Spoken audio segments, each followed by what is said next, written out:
maden suyu şişesini iple beraber ikiye ayırabilir miyiz? İçin gerekli malzemelerimiz ip, maden suyu şişesi, kolonya,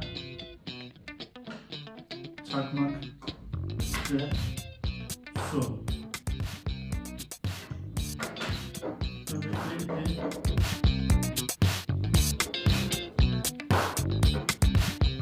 maden suyunun etrafına sarıyoruz.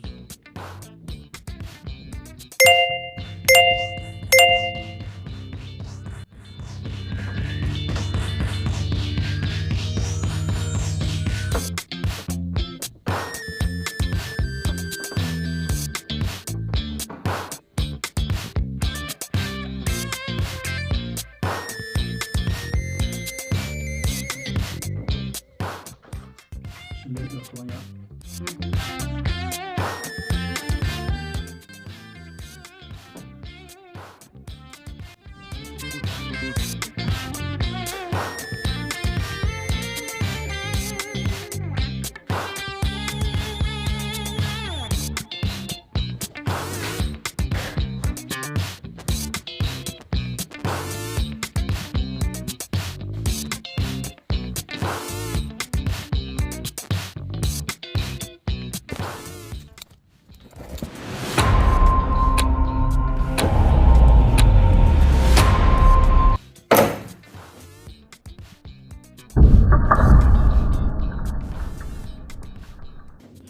Sıcaklıkla yenileşen cam aniden soğuk hava girince büzüldü ve oluşan stresle tam ipin olduğu yerden koptu.